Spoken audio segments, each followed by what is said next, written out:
Hello friends, શું તમે ક્યારે આ લીલા તીખા મરચાંની અંદર ઘણા બધા લીંબુ ઉમેરીને રેસીપી બનાવી છે? તો હું આજે તમારા માટે લઈને આવી ગઈ છું. અને અહીંયા ઘણા બધા મરચાં અને ઘણા બધા લીંબુ લીધેલા છે, એટલે તમને કદાચ એવું થતું હશે કે અહીંયા રાયતા મરચાં બનાવવાના છે. તો આપણે અહીંયા રાયતા મરચાં નથી બનાવવાના. તમે વિડીયોને એકદમ આખો પૂરેપૂરો જોશો ને તો જ તમને વિડીયો આખો ખ્યાલ આવશે મિત્રો. તો ચાલો શરૂ કરીએ રેસીપી. તો હવે લીંબુને આપણે સાઈડમાં કરી લેશું અને સૌથી પહેલાં આપણે મરચાંની પ્રોસેસ કરી લેશું. તો અહીંયા મરચાંને આ રીતે મેં ધોઈ અને સાફ કરી અને સૂકા પણ કરી લીધેલા છે. તો ત્યાર પછી આપણે આ રીતે મરચાંને બે ભાગમાં કટ કરી દેવાના છે. જો આ રીતે ડીટીયા સાથે પણ તમે કટ કરી શકો છો, અથવા તમારે ડીટીયું હટાવવું હોય તો પણ તમે હટાવી શકો છો. અને ત્યાર પછી આ રીતનું કોઈ મોટું વાસણ હોય એની અંદર આપણે આ બે ફાડા કરેલા બધા મરચાંને ભેગા કરી લેશું. અને હવે આ બધા મરચાંને આપણે બે ફાડા કરી લેવાના છે. તો અત્યારે અહીંયા આપણે મરચાંના આ રીતે બે ફાડા કરી રહ્યા છીએ. તો તમને એવું લાગતું હશે કે આ રાયતા મરચાં બનાવવાના છે, પણ રાયતા મરચાં નથી બનાવવાના. તમે વિડીયો આખો જોશો ને તો તમને ઓટોમેટિક ખ્યાલ આવી જશે મિત્રો. આજે આપણે શિયાળા સ્પેશિયલ ગરમા ગરમ મરચાંની નવી આઈટમ બનાવીને તૈયાર કરવાની છે મિત્રો.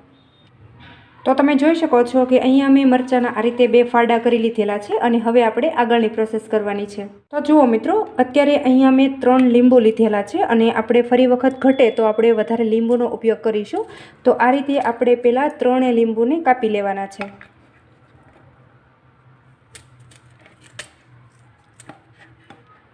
તો તમે જોઈ શકો છો કે અત્યારે અહીંયા મેં 3 લીંબુને કાપી લીધેલા છે. અને આ મોટા લીંબુ છે ને, એટલે કદાચ મરચાંમાં વધારે લીંબુની જરૂર નહીં પડે. અને હવે આપણે આ લીંબુમાંથી બધો રસ કાઢી લેવાનો છે અને મરચાંની અંદર આપણે નાખી દેવાનો છે. આપણે મરચાંને પાણીથી નથી ધોવાના, લીંબુથી ધોવાના છે. આજે આપણે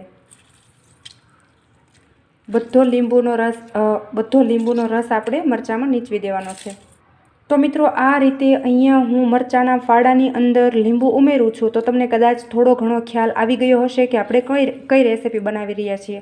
જો તમને થોડો ઘણો પણ આઈડિયા આવી ગયો હોય ને તો તમે મને કમેન્ટમાં લખવાનું બિલકુલ નહીં ભૂલતા. અને તમે આ વિડીયો ક્યાંથી જોઈ રહ્યા છો ને એ પણ મને કમેન્ટમાં લખવાનું બિલકુલ નહીં ભૂલતા. તો આ રીતે આપણે જાજુ લીંબુ એડ કરશું ને મરચાંની અંદર, તો મરચાંની તીખાશ બધી નીકળી જશે. જો આ રીતે આપણે નીચે કેટલો બધો રસ આવી ગયો છે. તો આ રીતે લીંબુ મરચાંમાં ઉમેરી અને આ રીતે આપણે સરસ રીતે ઘસી અને લીંબુથી મરચાંને આપણે ધોઈ લેવાના છે. અને આ રીતે આપણે થોડી વાર મસળીશું ને એટલે એના બીજ પણ જો તમે જોઈ શકો છો કે આ રીતે નીચે આવી જશે બધા. તો જુઓ મિત્રો, આપણે લીંબુ ઉમેરી દીધા પછી હવે આપણે એની અંદર 1 ટીસ્પૂન જેટલું મીઠું ઉમેરી દેવાનું છે. અને આ રીતે મીઠું સરસ રીતે આપણે મિક્સ કરી દેવાનું છે. અને થોડીક વાર એને આપણે 10 મિનિટ રહેવા દેવાનું છે, જેથી કરીને મીઠું સરસ રીતે મરચાંમાં ચડી જાય અને લીંબુ પણ સરસ રીતે મરચાંમાં ચડી જાય અને મરચાંની તીખાશ નીકળી જાય મિત્રો. તો તમે જોઈ શકો છો મિત્રો કે આપણે આ મરચાંને ફાડા કર્યા અને લીંબુ મીઠું ઉમેર્યું, એનું લગભગ 10 મિનિટ જેવું થઈ ગયું છે. અને એટલું બધું પાણી મરચાંમાંથી છૂટું પડી ગયું છે. હવે આ પાણીને આપણે કાઢી લેવાનું છે ને, ત્યારે એની ખટાશ અને ખારશ વધારે ચડી જશે. તો આ રીતે મરચાંને સરસ રીતે હલાવી આ બધું પાણી આપણે નિતારી લેશું. અને ત્યાર પછી મિત્રો, અહીંયા મેં બેસન લીધેલો છે. તો આ બેસનને આપણે મરચાં સાથે મિક્સ કરી દઈશું. અને આ રીતે આપણે સરસ રીતે મિક્સ કરી દઈશું. જો અહીંયા પાણીની જરૂર પડે તો આપણે પાણી ઉમેરીશું, નહીંતર આપણે પાણી સ્કીપ કરી દેવાનું. જો આ રીતે સરસ રીતે મરચાં સાથે બેસનને ચોંટાડી દેવાનો છે. આ રીતે હલાવશું ને એટલે સરસ રીતે ચોંટી જશે. જો તો તમે જોઈ શકો છો કે અહીંયા જે આપણે બેસન એડ કરેલો હતો ને એ આ રીતે મરચાં સાથે ચોંટી ગયો છે. હવે અહીંયા આપણે જો બધો બેસન આ રીતે મરચાં સાથે ચોંટેલો છે, બિલકુલ નીચે નથી ઉતરેલો. તમે જોઈ શકો છો, બિલકુલ આ રીતનું આપણે કરવાનું છે. અહીંયા મેં આ રેસીપીની અંદર એક્સ્ટ્રા કોઈ મસાલા નથી એડ કરેલા, માત્ર મરચાં, લીંબુ અને મીઠું અને બેસનથી આ રેસીપી બનાવેલી છે મિત્રો. ખૂબ ટેસ્ટી મજેદાર બનીને તૈયાર થાય છે. ખાસ કરીને શિયાળામાં ખાવાની તો ખૂબ જ મજા આવે છે. તો હવે આપણે આ મરચાંને સાઈડમાં કરી દઈશું અને આપણે જઈએ ગેસ તરફ. તો તમે જોઈ શકો છો મિત્રો કે અહીંયા મેં ગેસ પર તેલ પણ ગરમ થવા માટે રાખી દીધું છે. અને અહીંયા મેં થોડો એવો બેસન એડ કરી અને ચેક પણ કરી દીધેલું છે. તો આપણું તેલ સરસ એવું આવી ગયું છે. અને હવે આપણે આગળની પ્રોસેસ કરી લઈશું. તો જુઓ મિત્રો, આપણે જે આ મરચાં બનાવીને રાખ્યા છે ને એ આપણે તેલની અંદર ધીમેકથી એડ કરી દઈશું. આ રીતે આપણે બધા મરચાંને એડ કરી દઈશું. અને તળી લેવાના છે, એટલે તૈયાર થઈ જશે આપણા ગરમા ગરમ શિયાળા સ્પેશિયલ તીખા મરચાંના ભજીયા।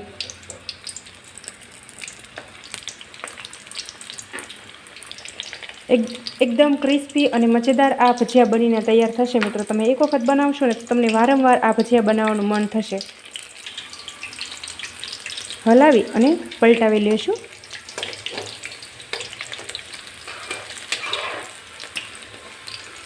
તો તમે આ રીતે બનાવશો ને તો તમારા ભજીયા એકદમ ક્રિસ્પી થશે અને તમારું જો બેટર ઢીલું થઈ જશે ને તો ભજીયા તમારા સારા નહીં બને। આ એકદમ ક્રિસ્પી બનીને તૈયાર થશે, તમને ચા સાથે ખાવાની ખૂબ જ મજા આવશે। તો આપણે જ્યારે મરચાંના ભજીયા એડ કરતા હતા ત્યારે મેં ગેસની ફ્લેમ સ્લો કરેલી હતી અને અત્યારે જો હું આ રીતે ઝારાની મદદથી સતત એને હલાવું છું ને ત્યારે મેં ગેસની ફ્લેમ હાઈ કરી દીધેલી છે, જેથી કરીને સરસ રીતે અંદર સુધી ચડી જાય।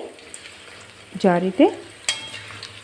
તો આ મરચાંના ભજીયાની એક ખાસિયત છે કે આની અંદર આપણે ઝાઝા પ્રમાણમાં લીંબુ અને મીઠું એડ કરેલું હતું ને, તો એના લીધે જો આ મરચાંની તીખાશ છે ને એ પણ નીકળી જાય છે અને ભજીયા ખાવાની આપણને ખૂબ જ મજા આવે છે।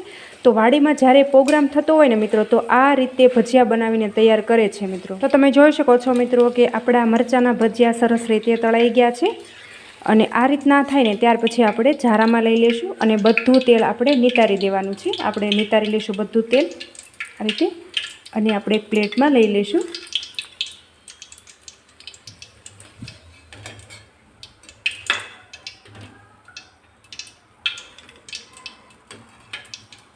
તો મિત્રો તૈયાર છે શિયાળા સ્પેશિયલ ગરમા ગરમ લીલા મરચાંના ભજીયા। આ મરચાંના ભજીયાને તમે સોસ, ચટણી અથવા તો ચા સાથે એન્જોય કરી શકો છો। જો તમને સાંજે નાની નાની ભૂખ હોય તો પણ તમે આ રીતે મરચાંના ભજીયા ટ્રાય કરી શકો છો। બિલકુલ તીખા નથી થતા અને એકદમ મજેદાર અને ટેસ્ટી આ ભજીયા બનીને તૈયાર થાય છે મિત્રો। તો જુઓ મિત્રો, આ મરચાંના ભજીયા આપણે લીંબુ મીઠું ઝાઝું ઉમેરેલું છે ને એટલે આ તીખા તો નથી બનતા, પણ તો પણ જો ઘરમાં બાળકો આ મરચાંના ભજીયા ન ખાતા હોય ને તો તમે એ જ રીતે અહીંયા ડુંગળીના ભજીયા પણ બનાવીને તૈયાર કરી શકો છો। તો અત્યારે અહીંયા મેં ક્રિસ્પી અને એકદમ મજેદાર અહીંયા થોડા એવા ડુંગળીના ભજીયા પણ બનાવીને તૈયાર કર્યા છે બાળકો માટે, જોશો। તો તમને મારી આજની આ મરચાંના ભજીયા બનાવવાની રીત કેવી લાગી ને એ મને કમેન્ટ બોક્સમાં તમારો ફીડબેક જરૂરથી આપજો અને તમે આ વિડીયો ક્યાંથી જોઈ રહ્યા છો ને એ પણ મને કમેન્ટમાં લખવાનું બિલકુલ નહીં ભૂલતા મિત્રો। તો આશા રાખું છું કે તમને મારો આજનો આ વિડીયો ખૂબ જ પસંદ આવ્યો હશે અને જો તમને પસંદ આવ્યો હોય ને તો તમારા ગ્રુપમાં શેર કરવાનું બિલકુલ નહીં ભૂલતા।